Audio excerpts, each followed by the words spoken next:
Katika masuala ya mazingira ni kwamba serikali ilitangaza siku ya Jumatatu kuwa siku kuu kwa ajili ya upanzi wa miti. Tayari juhudi zimekuwepo tangu wito wa Rais William Ruto wa kutaka taifa kuwafikia shabaha ya upanzi wa miti bilioni 15 kufikia mwaka 2032 ili kuongeza kiwango cha misitu nchini hadi 30%. Tunaangazia namna baadhi ya mashirika yalitikia wito huo na yanavyoongoza mikakati ya upanzi wa miti katika kaunti ya Kajiado. Kaunti ya Kajiado ni mojawapo ya kaunti zinazokabiliana na makali ya ukame kila msimu wa kiangazi. Kaunti yenye idadi kubwa ya wakazi wanaotegemea ufugaji kujikimu, ila hukadiria hasara kubwa ya kuwapoteza mifugo unapobisha msimu wa kiangazi wanapokosa lishe na maji. Yamkini ukataji wa miti umechangia katika upungufu wa mvua, hivyo kusababisha kukithiri kwa kiangazi katika maeneo mengi nchini. Kufuatia amri ya Rais ya kuafikia malengo ya upanzi wa miche zaidi ya bilioni 15 kufikia mwaka 2032 nchini, shirika moja lisilo la kiserikali limejitokeza kufanya kampeni ya upanzi wa miti magerezani, mashuleni na vijijini, wakati huu mvua kubwa inashuhudiwa kote nchini. Tunatoa wito kwa watu tuungane mikono wa Kenya wote ili tupande miti, tuweze kusave nchi yetu. Tusiwe na mambo tena ya kiangazi kama ile ilikuja ikaua watu, ikaua wanyama na mito ikakauka na tukawa na shida kubwa.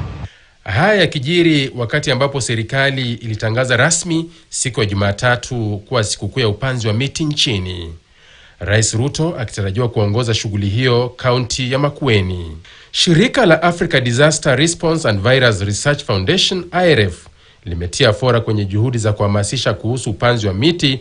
Thomas Makori, rais wa shirika hilo, akisema juhudi za awali zimefeli kwani miche iliyopandwa inakosa malezi na kunyauka. Na sio kupanda tu, bali ni kutunza miti.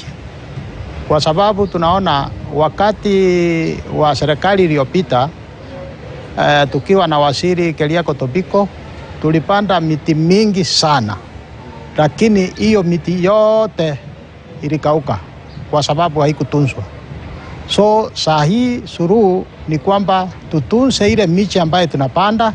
Our sub-counties in terms of education are 398 sub-counties in this country. We have asked every sub-county director to plant at least 510,000 trees this particular year.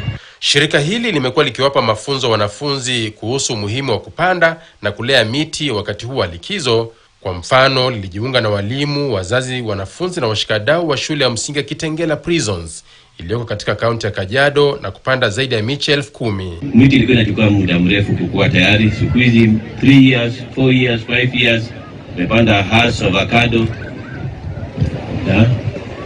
Pesa iko hapo, machungwa ziko hapo. Wanafunzi wametaja kuwa nguzo muhimu katika shughuli ya upanzi wa miti, hasa msimu huu wa likizo ndefu, kwa nia ya kukuza kizazi kinachojua umuhimu wa miti ili wanapokuwa katika siku za usoni watunze mazingira ipasavyo. Wakizungumza katika shule ya SOS mjini Eldoret, wadau wa elimu na sekta ya mazingira wametoa wito kwa wanafunzi kujihusisha na upanzi wa miche katika kipindi hiki cha mapumziko marefu ili kuepukana na athari za kujipata katika matumizi ya dawa za kulevya, mimba za mapema na uozo katika jamii. We would want to initiate a culture in these young kids of conserving the environment. Let them know that the environment belongs to them and it is their duty to take care of the environment. Wakenya wamehimizwa kuwa sehemu ya kufanikisha upanzi wa miti, hasa siku ya Jumatatu ambayo ni siku kuu ya upanzi wa miti nchini. Patrick Injendi, KTN News.